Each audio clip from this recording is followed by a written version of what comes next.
Now we look into the logical structure of a compiler front end.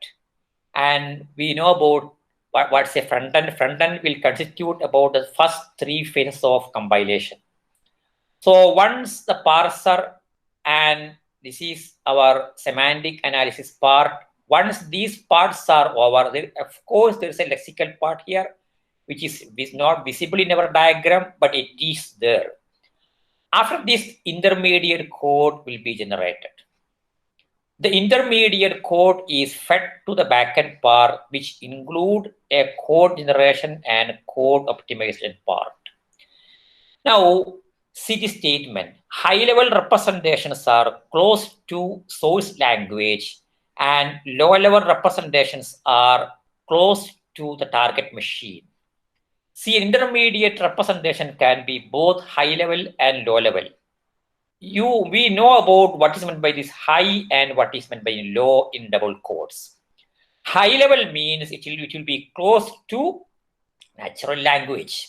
That is why C is a high level language. That's why Java is a high level language. So high within quotes in a high level language means that language is close to the way we speak. So intermediate code, it can be either it can come closer to the source language, or it can be inclined to the machine code. When it is inclined to the machine code, we'll call it as low level, and it will be a bit tough to understand that. But depending upon the design, we can use either a low level language, a low level representation, or a high level representation to create intermediate code. Now, syntax tree, we know that syntax tree is the output of parser. Syntax tree is also called as a form of intermediate code. So syntax tree is considered as a high-level representation of intermediate code. Why? Because syntax tree depicts the natural composition of the language itself. Entire source program and the expressions that are formed out of that, statements, and the entire hierarchy we can diagrammatically, we can visualize with help of a syntax tree. So syntax tree is considered as a high-level representation of intermediate code generation. There can be multiple types of intermediate code. It is not a single one. There are different kinds of intermediate code representations. Now, when you go for a low-level representation that is suitable for machine-dependent tasks, see register allocation and instruction selection. Few of these facts we have discussed, and in detail I had advised you to go through the reading material which was given as a reading assignment. Those pages of the prescribed textbooks were shared with you. I don't know whether you could find time for that. Otherwise, please read it. I told you this because when we go through that part of the text, we will see that compiler is not an isolated topic, which is meant for the semester 3 of our computer science course. In fact, compiler technology, it is an interdisciplinary part where multiple aspects of entire computer science curricula is being explored. So we know that allocating register is a major headache for the compiler designer. We speak about GPRs here, general purpose registers, and we know that especially in CISC machines, there will be fewer number of registers, and when there are only few number of registers, which are all locations or variables can be stored in the register. Why? Because in the memory hierarchy, a register is having the highest access speed. You can both write and read to a memory variable with high speed. That is why people prefer registers for variables like as running variable of a loop. So how to allocate and how to deallocate? And what do you mean by instruction selection?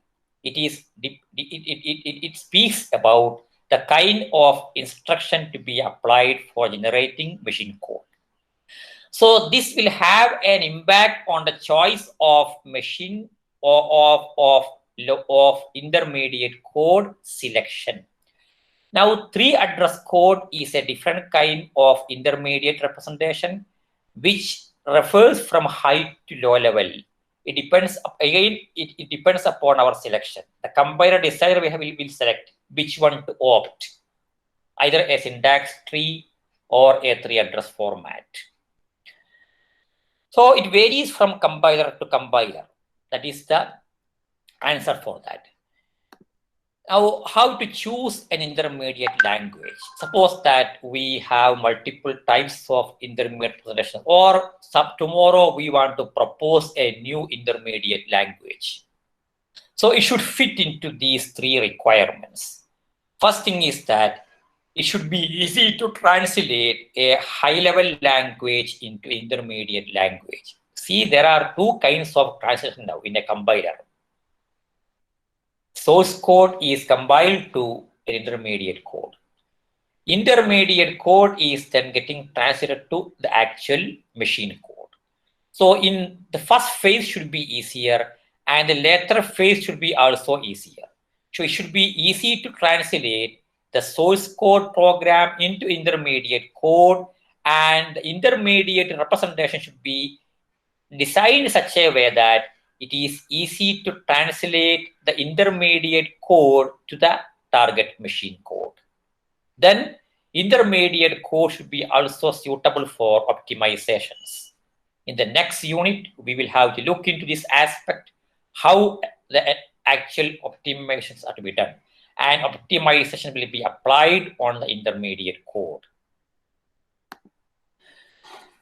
So we can classify from the above discussion, we can classify the intermediate representation into 2 types, higher level and low level. Remember, a high level representation of intermediate code is closer to the the source language, whereas a low level representation will be closer to the machine or target language.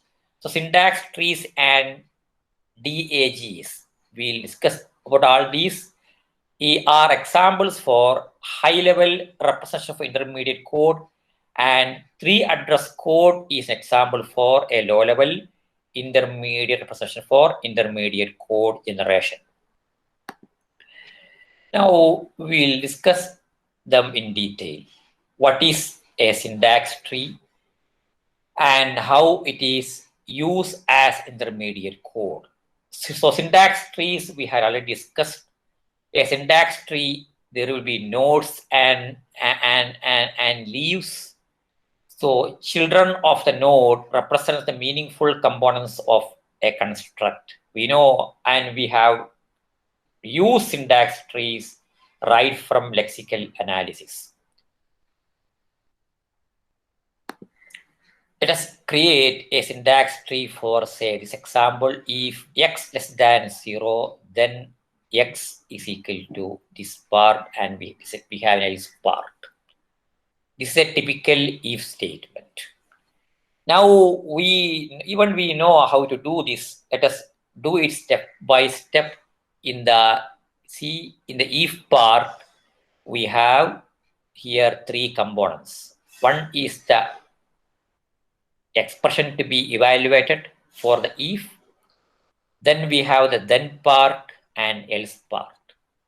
So when we draw the syntax tree for if statement, we will have to go like this. If will be on the root, and there will be, depending upon either if it can be a simple if or if else statement. If else statement will represent like this.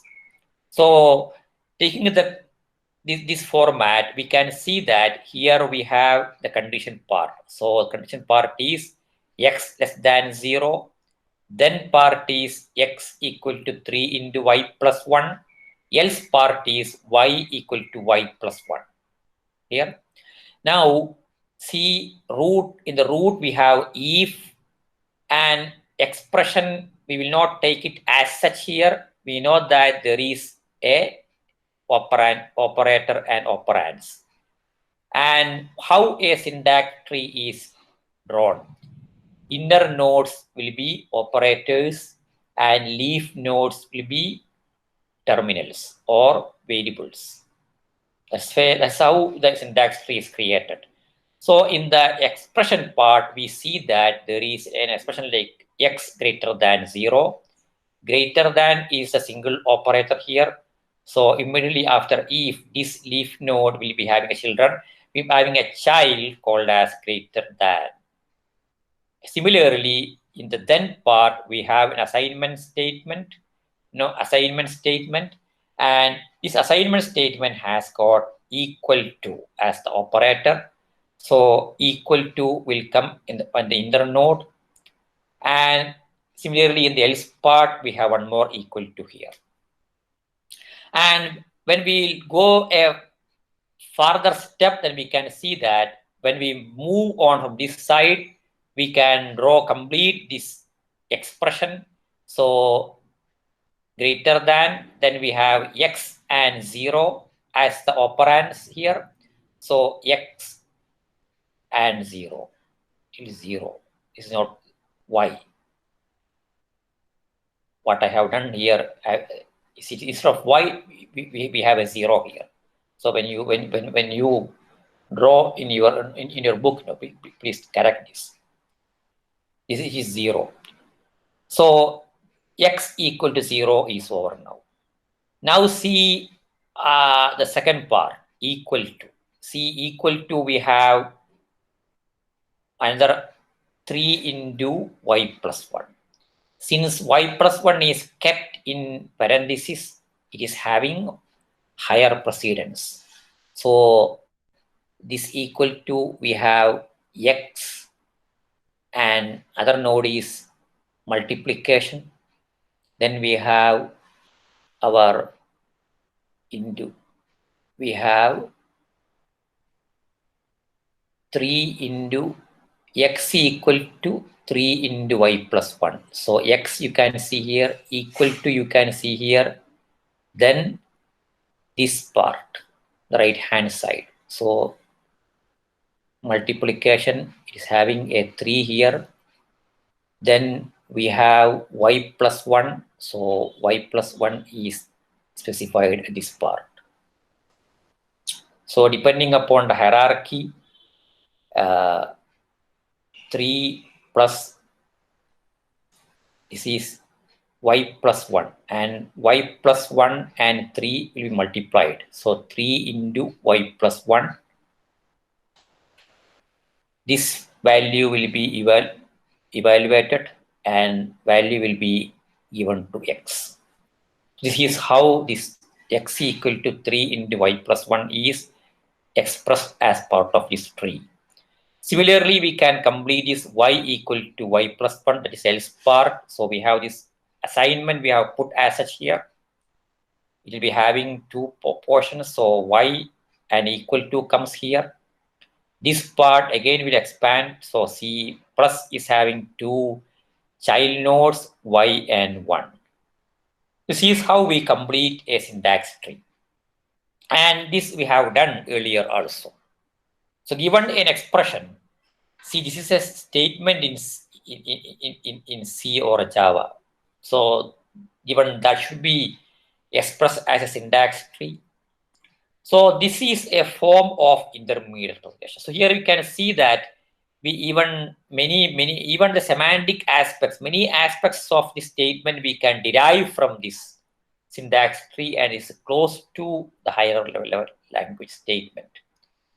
Now, if you look at this final diagram again, and if you closely watch this, we can see that y plus 1 is a sub-expression here. See, y plus 1 is appearing both in then part and else part.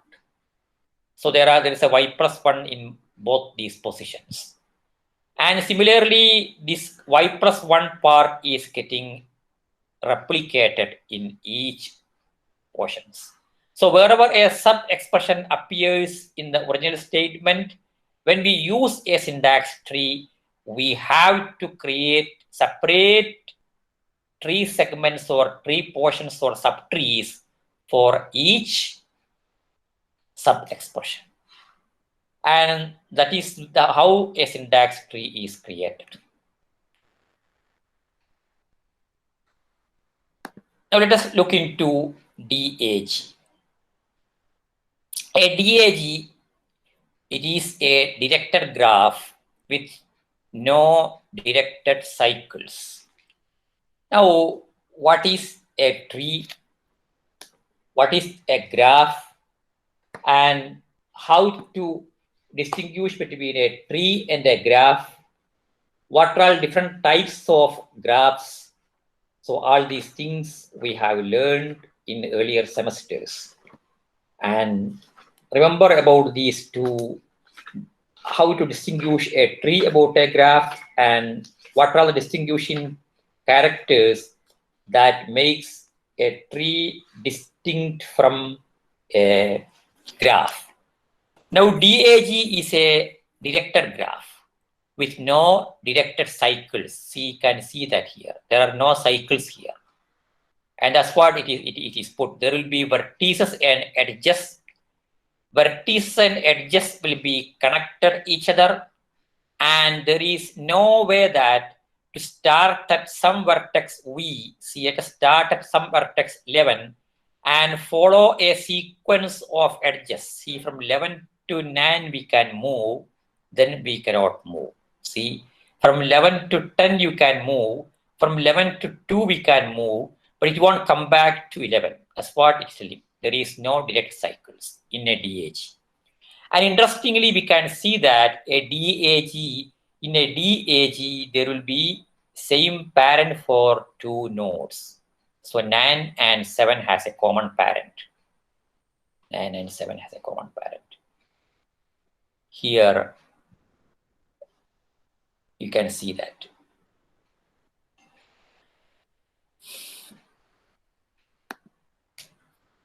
Now, how a DAG and syntax tree are different. So when we have two forms of high-level representations, there has to be some advantage of the other, of one over the other. Now, DAG also has leaves corresponding to operands and nodes corresponding to operators. Atomic means it is a basic operand. B square minus 4AC, there B square is not an atomic operand. It is B into B. 4AC also 4 into A into C. So when you specify 4, it's an atomic operand. So in the leaves will be on all leaves there will be operands, and all interior nodes will be operators. But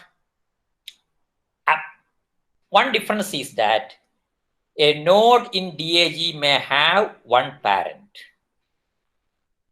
So as we have seen here we have nodes that has multiple nodes are having a common parent. Now, when that happens, a node N in a DAG has more than one parent if N represents a common sub-expression. So common sub-expressions, when they are expressed in terms of DAGs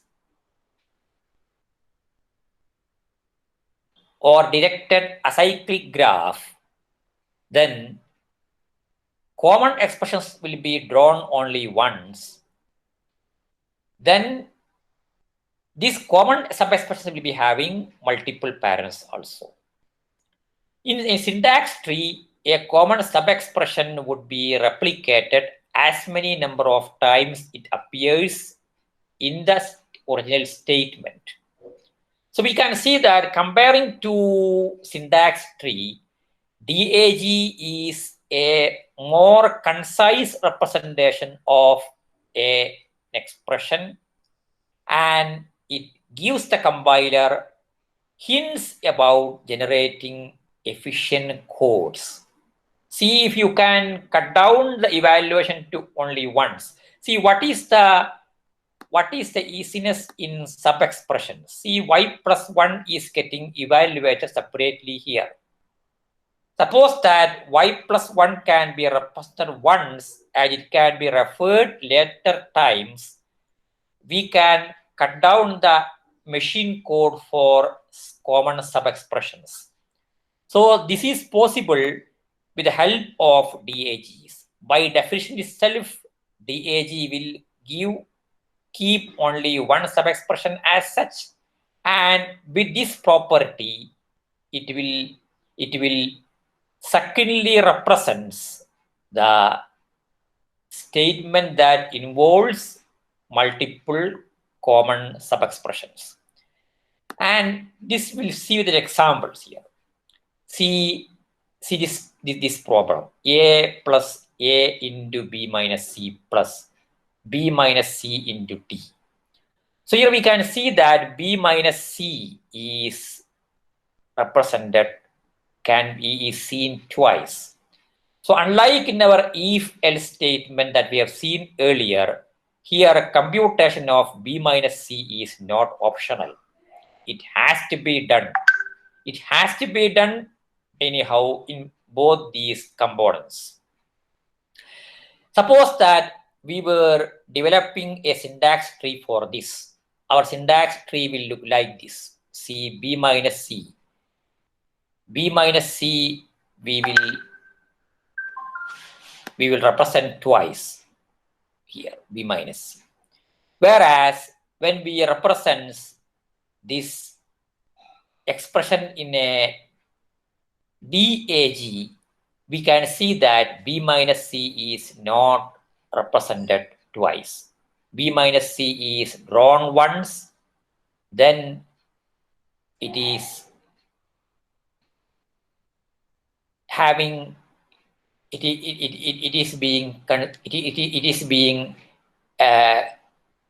see the B minus C root for B minus C is minus, so result of B minus C will happen here.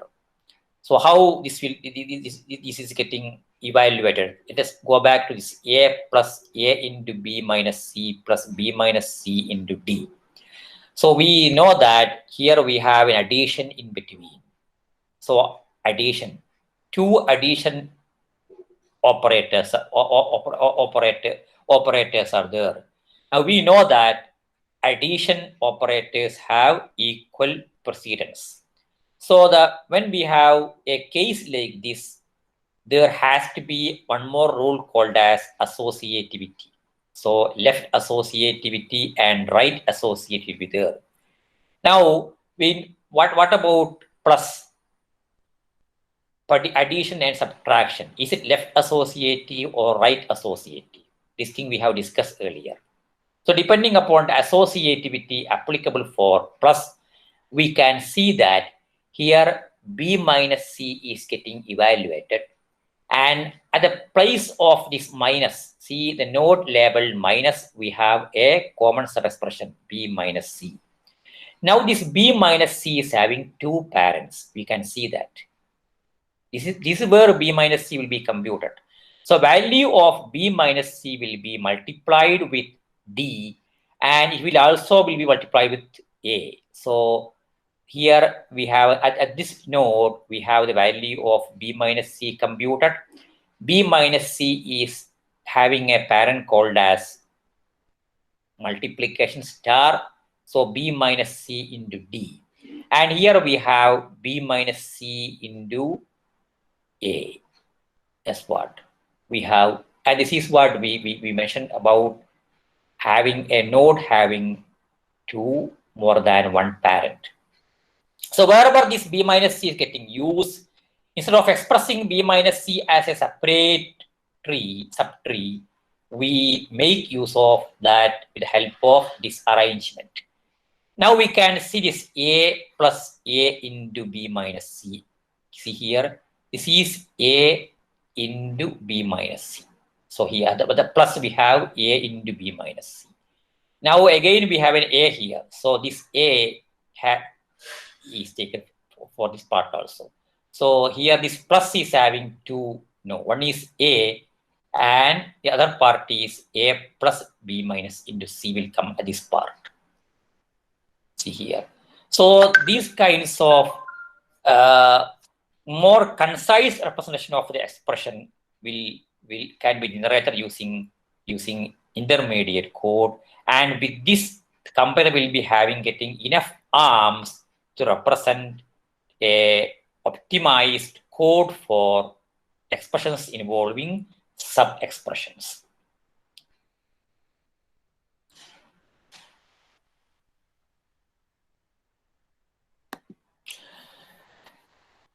Now, the first statement we had taken earlier. See, if x less than 0, then an else part we had seen. We had an if-else statement, and this was a syntax tree that we had created in the earlier slide.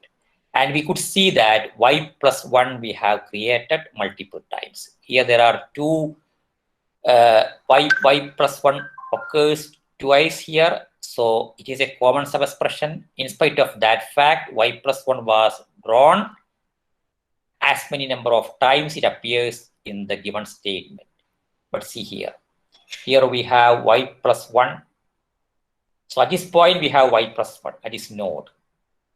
So y plus 1 equal to y. Y plus 1 equal to y. So this else part is over now. Similarly, y plus 1 is multiplied with 3 here. So 3 into y plus 1. So this is how common subexpressions are getting secondly represented in DAG.